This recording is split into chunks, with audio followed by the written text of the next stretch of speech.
Good evening. এখন বাজে বিকেল, মানে রাতই হয়ে গেছে অলমোস্ট 8:30।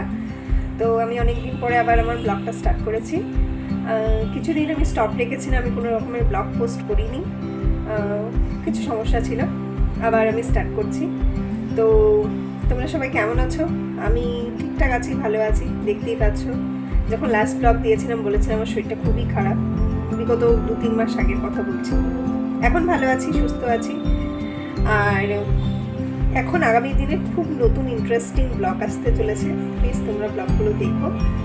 আর এখন আমি একটু বাইরে গেছিলাম, মানে টুকটাক কেনাকাটা করতে, এখন করে বাড়ি আসলাম। এখন রাতে ডিনার করব। তো ভাবছি আজকে রাতে কি করব। তো ভাবলাম আজকে একটু চিকেন স্টু করি, এটাই খাবো। কারণ একটু ডাইট করা চলছে, কেন চলছে কি সবই তোমাদের কাছ থেকে জানাবো। তো চলো দেখি আমি কীভাবে চিকেন স্টুটা করি। একদম সিম্পল অ্যান্ড সাধারণভাবেই করবো, তেমন কিছু দেবো না, তাও তোমাদের সাথে শেয়ার করবো। তো চলো কিচেনে চলে এসেছি। তো চিকেন আমি নিয়ে নিয়েছি আর কিছু ভেজিটেবলস নিয়েছি, যেটা দিয়ে আমি আজকে ভেজিটেবল স্যুপটা করবো, মানে চিকেন স্টুটা করবো। তো বর্মশাই খাবেন না, উনি খাবেন হচ্ছে রুটি আর একটা সয়াবিনের তরকারি। শুধু আমি আমার জন্যই করব, তাই অল্প করেই সবজি নিয়েছি। এতটা ক্যাপসিকাম দেবো না, অল্পই দেবো, আর বাকিটা হয়তো দেবো। আর কিছুটা কর্ন দেবো, কিছু কর্ন নিয়েছি, কর্ন দেবো। এবার ভেজিটেবলসগুলো কেটে নিই, আর তার সাথে অনিয়ন অ্যান্ড গার্লিক সেটা তো পড়বে, সেটাও কাট করবো। ঠিক আছে,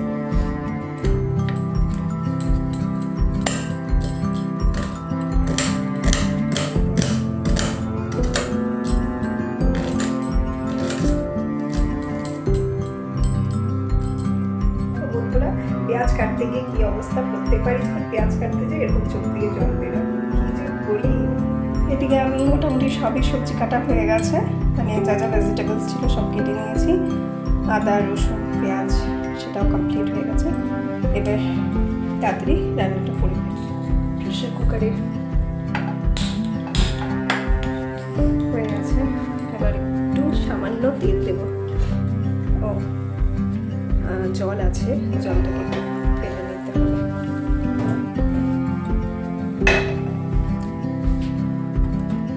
সামান্য একটু তেল দেবো, বেশি না, তাও বেশি পড়ে গেল, এতটাও না দিলেও চলে। জল ছিল তাই একটু ফুটছে। তো এবার একে একে ভেজিটেবলসগুলো দিয়ে দেবো। প্রথমে দেবো হচ্ছে রসুন, আদা, পেঁয়াজ।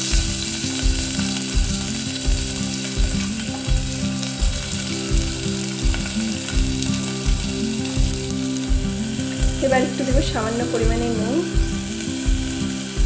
নুনটা তোমাদের টেস্ট বা মানে নিজেদের টেস্ট মতো, যে যেমনটা টেস্টটা পছন্দ করো সেই। চিকেনগুলো করতে সময় লাগবে, তাই চিকেনগুলো আগে দিয়ে দিচ্ছি।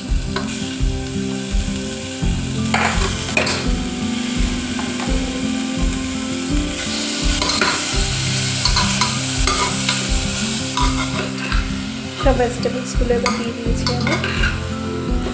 আর একটু দেবো হলুদ, হলুদ না দিলেও হয়, আমি সামান্য পরিমাণে একটু দেবো, জাস্ট একটু।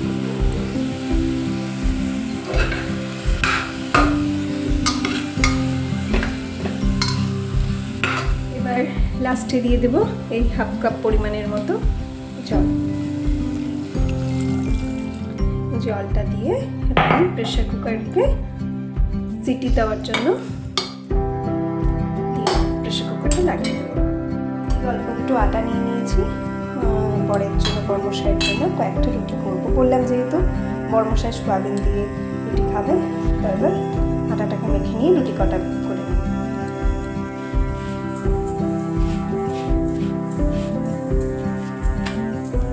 হ্যালো ফ্রেন্ডস, এটা একটা পারফিউম যেটা আমি আমার হাজব্যান্ডকে গিফট দেবো এখন। কারণটা আমি তোমাদেরকে কিছুক্ষণ পরে জানাবো, কেন গিফট দিচ্ছি কি, বাট দেখি ওর রিয়াকশনটা কি। বসে আছে, আমি তোমার জন্য একটা ছোট্ট উপহার এনেছি। এটা হলো এটা। আর আমি তোমার জন্য ওয়াও, এটা আমার?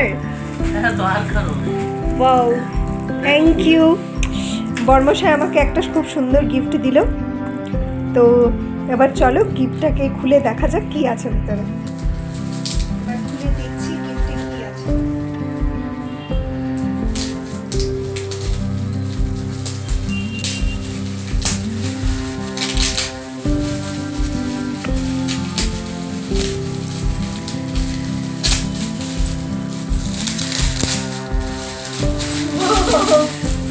Wow!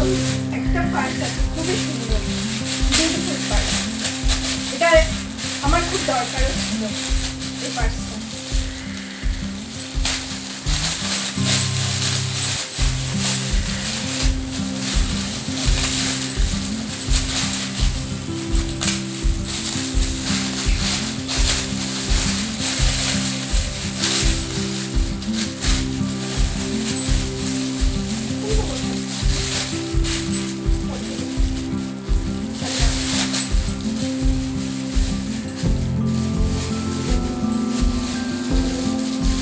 বুঝতে পারছি না কোনটা কোথা দিয়ে আছে।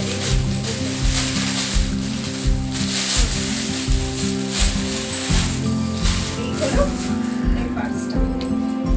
ভালো পছন্দ। খুব সুন্দর, ভালো লেগেছে, থ্যাংক ইউ। ক্লাস 2 কমপ্লিট হয়ে গেছে। লাস্ট মোমেন্টে একটু বাটার দেবো। আরেকটা কথা বলতে যেটা আমি ভুলে গেছি সেটা হলো আমি একটু গোলমরিচ মানে ব্ল্যাক পেপারও দিয়েছিলাম টেস্টটা ভালো আসার জন্য।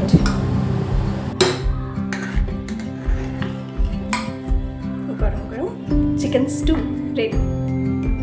এই হচ্ছে আমার পাতলা স্টু। একটু হলুদ দিয়েছিলাম, যদি হলুদটা না দিতাম তাহলে ভালোই ছিল, সাদা সাদা হতো, বাট ঠিক আছে, কোনো প্রবলেম নেই। তো এবার খেয়ে দেখা যাক কেমন হয়েছে।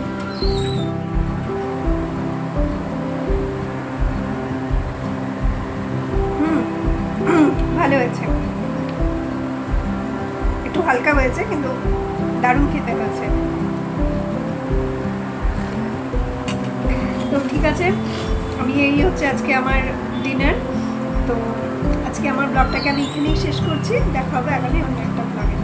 Bye bye and good night.